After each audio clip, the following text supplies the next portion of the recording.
Well, thanks for joining us for WFXR News at noon. I'm Evan Johnson. And I'm Amanda Kenny. Let's get straight to our top story. As we wait for that press conference to begin, we do have an update out of the sheriff's office on the search and recovery efforts. A majority of the people unaccounted for have now been located. We're told crews have made contact with 41 of the 44 people not found yesterday. Still, 3 people have not been reachable by their loved ones. Search and rescue crews believe the remaining people are along Big Branch Road, an area crews could not reach yesterday because of the roads were impassable.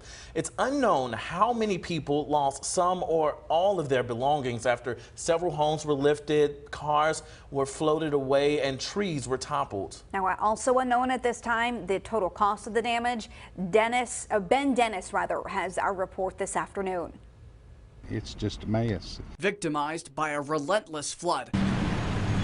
That's the wall where the water was. Homes lifted off foundations. Oh my goodness. Vehicles swept away. Trees and lives uprooted. Our back steps left, and then our front porch left, and then we were stranded in the house. Me and my son, my 2-year-old son, were on an air mattress in the floor, and we were floating. Local and state authorities sent rescue teams into the Whitewood area after water rose late last night.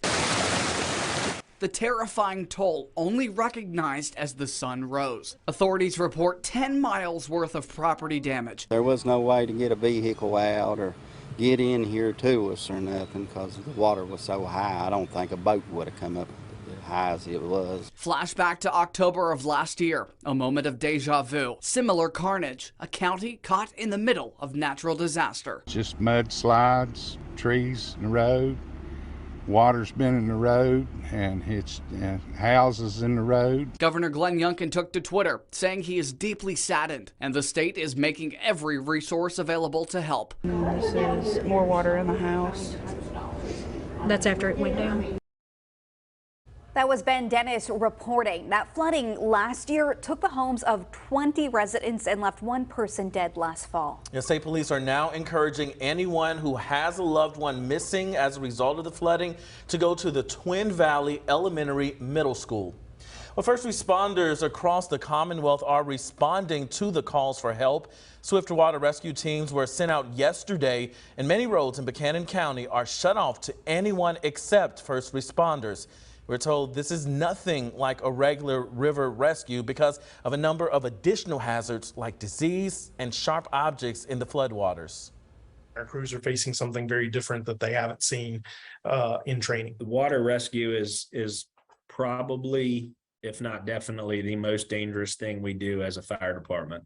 And it's concerning, right? So as a team leader, you're always concerned about the safety of the folks that you send out, and you rely on that training. Crews hope the number of people unaccounted for will go down as they get back into some of the more rural areas that remain without cell service or power.